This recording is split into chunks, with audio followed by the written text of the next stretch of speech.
Pregame.com.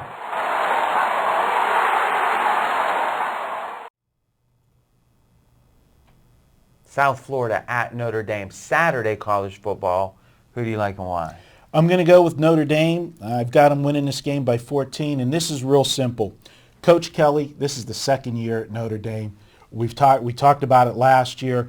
When a coach comes in the first year, he's dealing with the leftovers from the previous coach. To quote Bill Parcells, he's got to cook dinner with somebody else's groceries. Now it's the second year. He's got to implement some of his own players in, plus the fact that the guys that were there that are holdovers now know his system better. All right, so let's talk about that. I agree with you that there's a jump from the first year to the second year. One of the things that we talked about and we'll be talking about early this year is new coach usually equals higher expectations, but most likely a lower performance because transition is disruptive. Absolutely. And we've talked about that for years, and I think we're right on with that. So in theory, a Notre Dame team had a disadvantage the first half of last year, maybe moving towards a neutral. The second half of the year is in, okay, now they're a half of the year in, and plus expectations got lowered with some losses early. Now into the second year, it's starting to become positive. But the thing I disagree with is that it's becoming positive because it's some of his own players. Because that's the thing that people don't realize, and just me having one specific really good friend in coaching in college in football, is that oftentimes, and I don't remember with Kelly, and maybe you do, the coach will come in at a time, that new coach, where really the recruiting's been done. Mm-hmm. And it's what happens is you might lose players, right? A new coach comes in, you actually lose players a lot of the time, but you very rarely pick up new players. So do you remember exactly when Kelly took the job? I believe he took the job fairly early because Notre Dame Early relative to what? Like what part of the year? as soon as the season ended, because the turmoil with Charlie Weiss when he was there and that they got. Yeah, so typically, even if it happens in early January, it's really, that first recruiting year is a hybrid. It's almost like, yeah, there's some of his players, but in truth, it's all the players Notre Dame had been recruiting for the prior 12 months or whatever. So I do think that there's a trend here, positive because of being familiar with the offense. I don't think it's about the players yet. Okay, I mean, I can't totally argue that. I can give you what we said about absolutely happened. They lost 3 of their first 4 games. They closed the season by winning 7 of their last 9, including a big bowl win when they rolled over Miami of Florida. So the team definitely was, peaking at the end of the season. I look for big things from them, and I think we're getting, this is something you're never going to hear too often involving Notre Dame. I think we're actually getting line value in this game, and I'll tell you why. All right. The coach for South Florida. Do you know who he is? Jim Leavitt was there. I don't know who the new guy is. Lou Holtz's son. Oh, so Skipper. Skip's there. So how many times are we going to see the references to, Lou Holtz, the history of Notre Dame? So a lot of people are going to be intrigued by the dog here because of, the Holtz legacy. Okay, so let's really dig into this.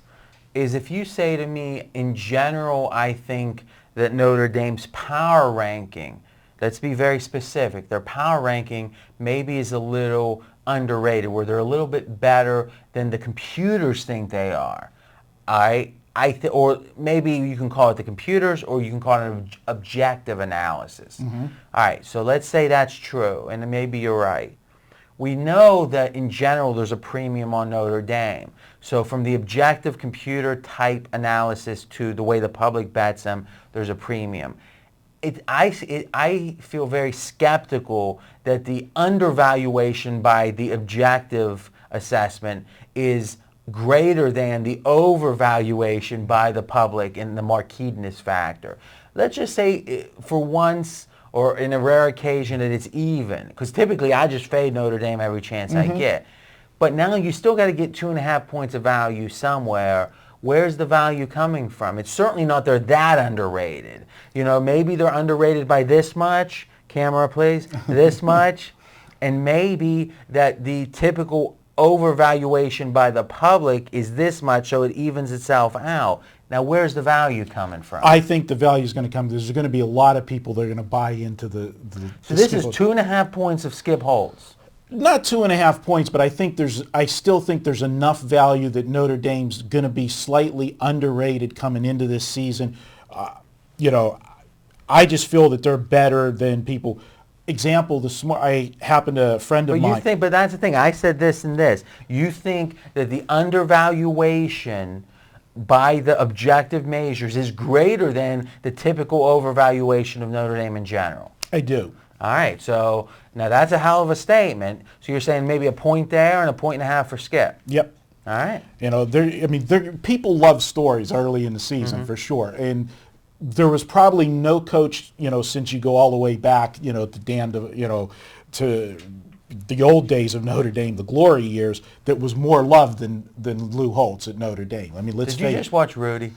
You know, I watch Rudy. That's one of those movies that no matter when you're flipping the channel and it comes on, if it's on and it's in the part where it's the game. What's the crowd saying? Rudy. I mean, you have to tell me you don't stop and watch that part. You know, I actually watched Rudy from start to finish about 6 months ago. You know, so that's just one of those movies. It's a classic, but I just feel that this is a game that Notre Dame's going to come out. And if you look back at the history of Kelly, even going back to Cincinnati, his teams got off to quick starts every year. Right. And that's something that I like here. It's, you know, they're on TV every week, so everybody sees them. But this is a team that's going to make some noise.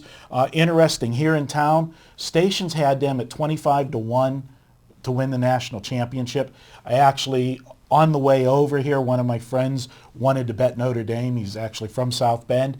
And I stopped and made the wager. It's down to 15-1 on Notre Dame for winning. Your buddy still bet it, though. Oh, absolutely. Whatever, yes. right? You know, 15, 25. You know, it doesn't matter. You know, it's something to have fun with. But that's I like Notre Dame here. I think that the game will be close at the start, but I think the talent gap from Notre Dame, the size on the offensive line, Notre Dame will pull away in the second half. I have them winning by 14 points, 27-13, Notre Dame. All right, well, my time to either agree, disagree, or be neutral. I got to be honest. I'm typically fade Notre Dame. I do agree with you that they're underrated, that Kelly's got them on the right track, objectively underrated, but I don't think that objective underrating is greater than the subjective overrating that happens with Notre Dame. I think it's about even, so I think this line's probably about right, so I'm going to go neutral on this baby. Right, we can't. We got you waddling on that fence. I'm a low volume player. All right, that's it for this week, right? That's it. We'll be back full schedule next week. We're back every week. Marco gave his best bet last year. He was, what were you last year? 13-6. 13-6. You can get all that plus videos from VR at pregame.tv. Talk to you next week.